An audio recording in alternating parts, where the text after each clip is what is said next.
Hey guys, Tim here again, Kelly Corner.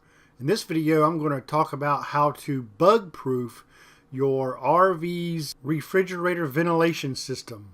Every RV that has a refrigerator has these. There's like an intake and exhaust, so the bottom is where the air flows in, the top is where the air flows out, the hot air flows out, heat rises, so it draws air in from the lower vent and rises out of the top vent.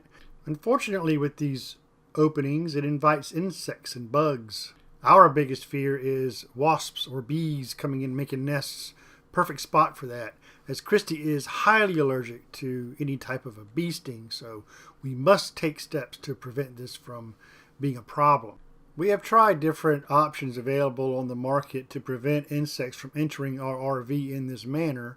Most of these openings are standard sizes, but for some reason our particular model in RV is kind of an off size, so some of these stuff available on the market just simply does not fit or work with our particular RV. So I'm going to show you here how I rectified this problem with about $20 worth of parts. This may or may not work for your RV, but hopefully it might give you some ideas.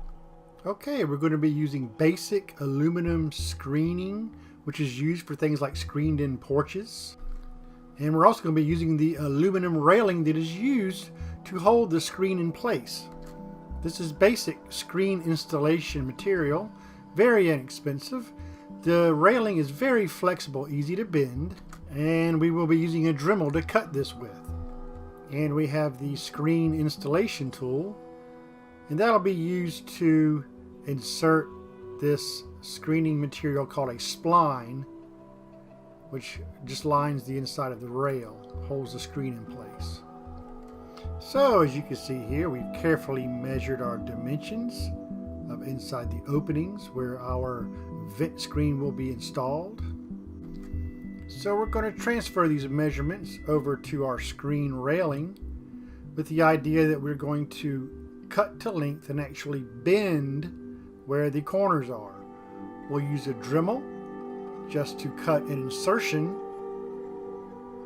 where our corners are, and this will allow us to bend the material easily instead of just cutting the entire thing in 4 different sections. So you see here, we will have to completely cut one end off. That's going to be where we complete the cutout. And now we can carefully bend our corners as needed.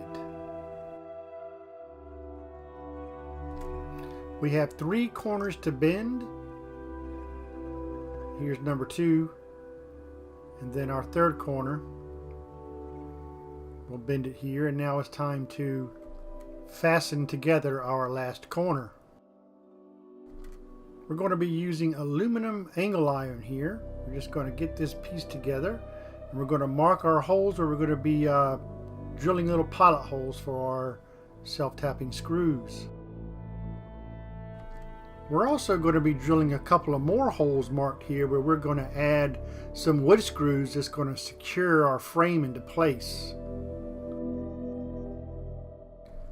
Once we have our pilot holes drilled, we can now proceed to go ahead and install our angle bracket with a screwdriver and a sheet metal screw, a couple of those, and now we have our complete frame here cut to specs.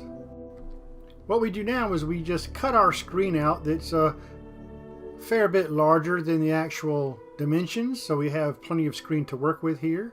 So we'll just kind of mark it out with a marker, and then we'll use a pair of scissors to kind of cut things down to size. We just want to keep in mind to leave yourself plenty of screen to work with. That's going to help you during the installation of this screen. So we're going to kind of bend the screen to about the size of the frame.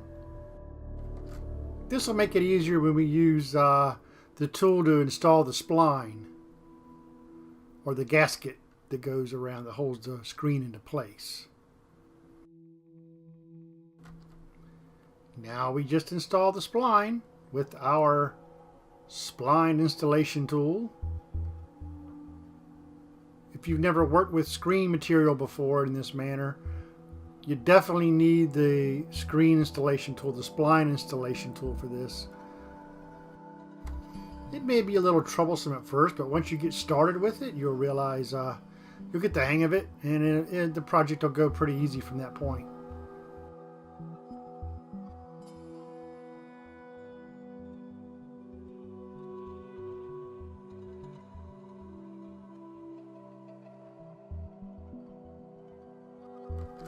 You can just keep installing the spline even around the corners, as shown here. And just keep working your way all the way around till you get to the end, and then we just cut the excess off here.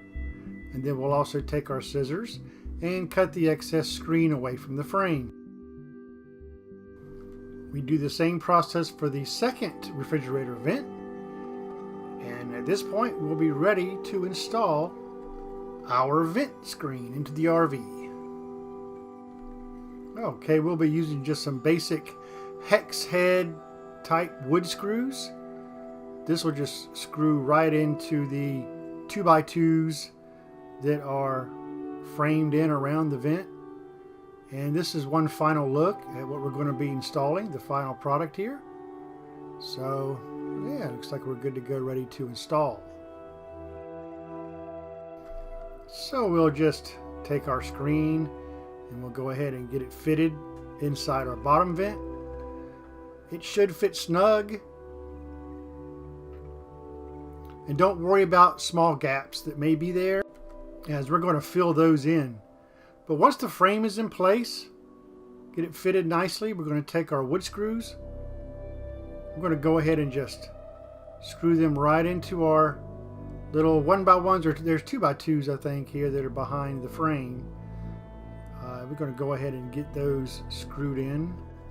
And don't forget, if your refrigerator ever needs to be serviced or you have to remove these for any reason, just remove the 2 screws securing the vent and just pop it back out. Easily removed and replaced, no problem.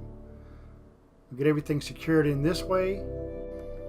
Once we have it into place like so, we're going to use just simple foam insulation to kind of go around and fill in the cracks like we've done here. It's a little messy because our straw messed up, so we had to use it without our straw, but no harm done. Little gaps got kind of filled in, and there we have it. We are completely insect free from any bugs or anything getting inside where this refrigerator vent is. So thanks guys, I hope this helps somebody. Kelly Corner, see you next time.